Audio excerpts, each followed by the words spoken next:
My name's Steve. I'm a software engineer here at Stripe. I've been here for somewhere between 6.5, 7 years, something like that. The first chunk of my time here was focused on our banking products. So, how developers can make credit cards or bank accounts or receive capital loans. And then about 2 years ago, I shifted gears to explore how we can give those same things to agents, right? So what does it look like to equip an agent with money or the capacity to spend? What would that mean in terms of the things that they want to be able to do? What would that mean for sellers who typically had a human audience and now have a robot audience, so on and so forth?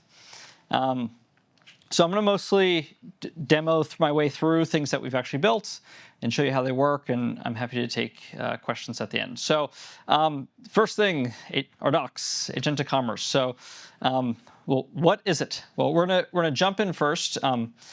I'm in, and you could do this too. I'm in ChatGPT, and this was one of the first things we launched was an integration between OpenAI and Stripe to make it possible for you to buy products through their application. So I have a prompt. I want to purchase a toy for my 9-week-old daughter from Etsy. And I can scan through and I can see some results and so on and so forth.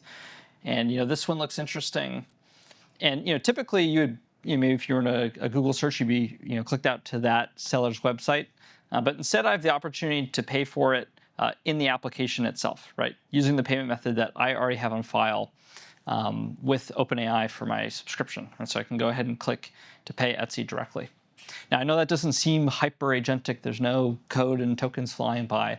But the foundations and principles that make it possible to ask the agent to discover products, to buy it in line using payment credentials local to the agent, and then have that actually interact with the seller.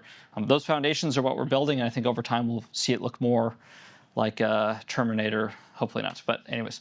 Okay, so we built two things. I'm going to go through them. The first is what we're calling a shared payment token. So back to that UI earlier, I have my Stripe Link payment method in there. That's a payment method that got collected by the agent, right? So that's not one that I have on file with the seller. So maybe I pay a subscription fee to the agent's product or have given it my credential otherwise. And we need to find a way to securely transmit that to a seller, right? So the worst case scenario is I give my 16-digit card number and I just pray that it goes over, no one sees it, and it gets used correctly. But there are other payment methods beyond cards too, right? In other countries, people pay with their bank account often or have local payment methods that can't be serialized into 16 digits that can be transferred, right? So we have to figure out a way to basically serialize securely any kind of payment method independent of its shape and its behavior so that a seller can receive it and process it. So the quick workflow is using Stripe's existing payment method solution where we can collect over 150 different payment methods. The agent presents some UI, not dissimilar to the one here, to collect payment details. And then it issues basically a mandate, which says, I want to send this credential to a particular seller in the Stripe network to be used up to a certain amount in a certain currency in a certain time frame. That mandate then gets sent over to the seller, who can process it within their existing Stripe integration. And the payment flows as you expect, even though the human was never on the seller's website. So we're going to go ahead and just take a look at how that works. So is this big enough? Okay. So in this case, I have two Stripe accounts now, right? I have the Stripe account of the agent and the Stripe account of the seller, right? So twice as many Stripe accounts as normal. And in advance, I've collected a payment method. In this case, it's the test mode Visa card, but I could have collected it with Stripe.js and payment elements.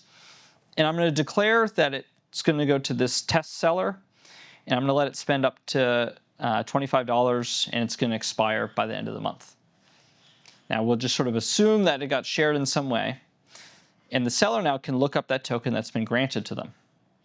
So they take that token, and they pass it into the existing Stripe payment intent flow, which she was talking about earlier.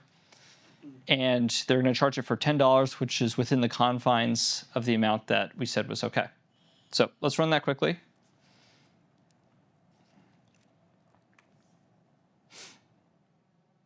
OK.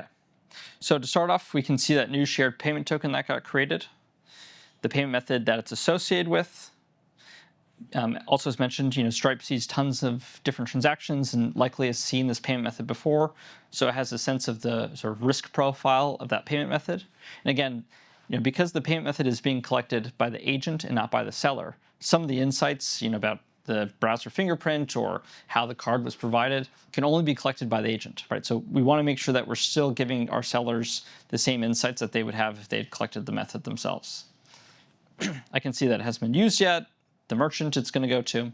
And then again, that leap of faith, we've sent it over to the seller. They have some understanding of it being a Visa card and its expiry time in case they want to make their own judgment. And then lastly, that payment intent occurs for $10 and it goes through.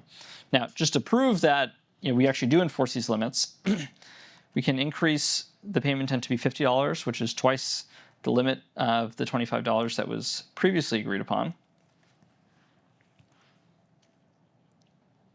And we can see that decline occurred, right? So even though I collected that payment method in one place and sent it over to the seller, those constraints that we dictated at the beginning still apply. So this makes sure that we can send any payment method, right? Whether it be a card or a bank account or Apple Pay or Google Pay, and, the hundreds more that Stripe supports, without actually having to share the raw underlying details. And we can also apply spending controls and usage limits and so on and so forth that are certifiably enforced by Stripe.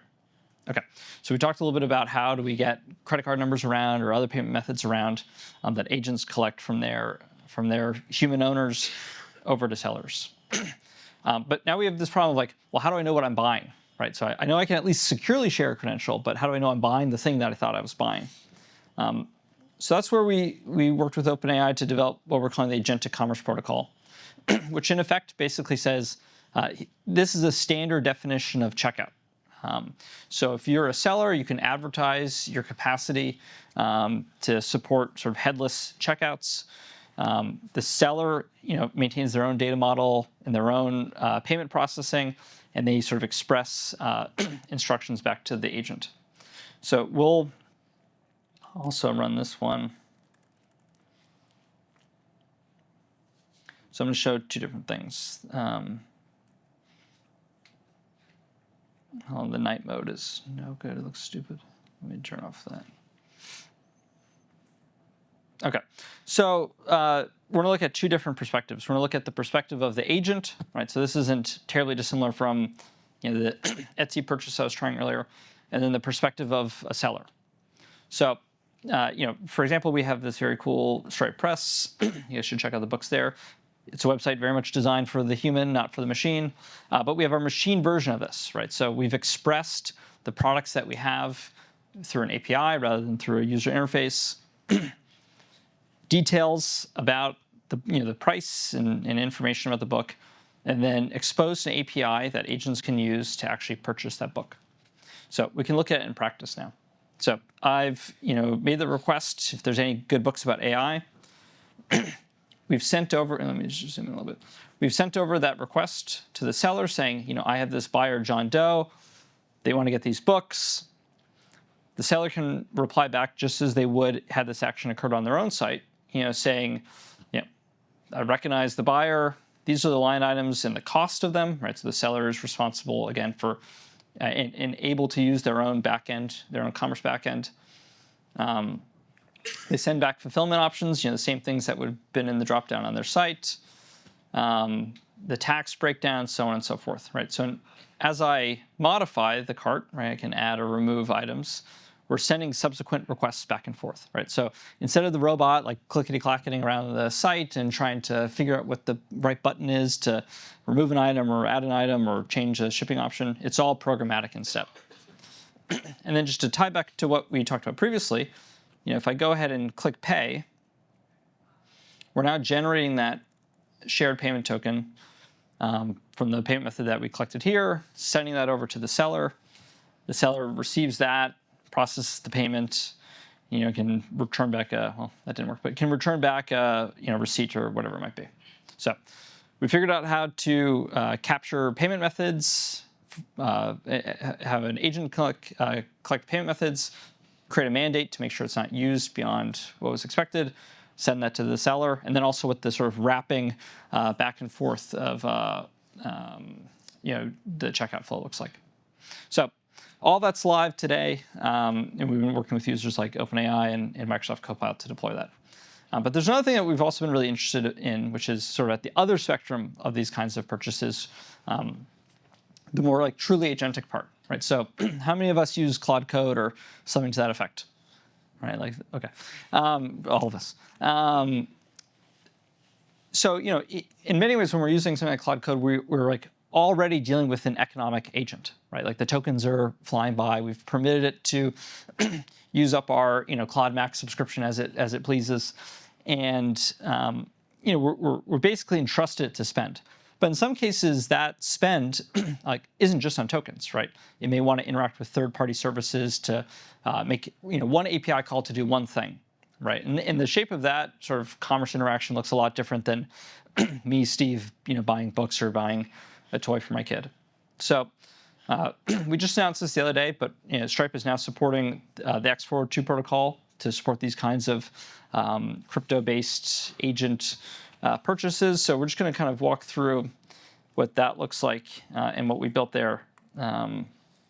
So let's imagine that I have an API product, right? I have this API endpoint, and today you sign up for a SaaS subscription to my product. Maybe I track invocations to the API, and then at the end of the month I invoice you. Bundle up the total number of calls and I invoice you. And that's a really great business model between a business and a human, right? Maybe you have a bunch of different people who work at your company and you have different seats and so on and so forth. But a robot's relationship may be more ephemeral, right? It just wants to pay for the one API call and move on. Or maybe it needs to pay for thousands of these API calls, but the interaction is more dynamic. So right now, I have to run this again. Okay, so right now, if I'm the robot, you can imagine, I am making a request to it. I get the foobar back, and if I dig in, I'm getting a 200, so it's free, right? I was able to make the request freely. Now, we're going to add some middleware to this code now. And what we're basically saying now is any GET request to this API, it's going to cost 1 penny in USDC on the base network, and I want to have it paid to a particular address. The way you could do this today is you could have your own crypto wallet, you could put it in, but what we found is that there are many Stripe users who have pre-existing SaaS businesses with that human seat model, but also want to sell to agents. But they don't want to change their sort of back office flow for how they manage tax or how funds end up in their balance or pay out and all the great things that Stripe already does today. So we've extended the Stripe payment intents to now be able to generate per transaction deposit addresses that for that one particular transaction, agents can remit funds to through protocols like X402. So I've turned this on. I'm going to charge that penny. I'm going to reboot the server. We're going to make that curl request again. And this time, it's going to be rejected. So we have a 402 saying that payment has to be required. We got some instructions for how to pay as well. So with just a few lines of code, we've now sort of gated access to that. And let's go ahead and look at how we might get past that. So we're asked for the open source thing. We open sourced a thing. You can contribute to it called Perl. It's payments plus curl. And if I go ahead and make that request, now I have an opportunity to present my own wallet. And that will process the payment flow. So let's hope I type my password in correctly. And I did. So now we actually get the response back. I have that transaction, which we can look up. I got the 200 back through as well. So I didn't have to sign up for this service. Right? I don't have a contract or anything. I just made that one API invocation. I paid a penny for it. And that's that. So we built mechanisms to share, just to summarize, we've built mechanisms to share regular payment methods like cards and bank accounts and Apple Pay and Google Pay and hundreds of other ones between agents and sellers. We've also built protocols to explain the checkout flow and how you as a seller can express what your capacity to sell to agents. And then we're also exploring these more really agenty ways to transact just on an HTTP level. So.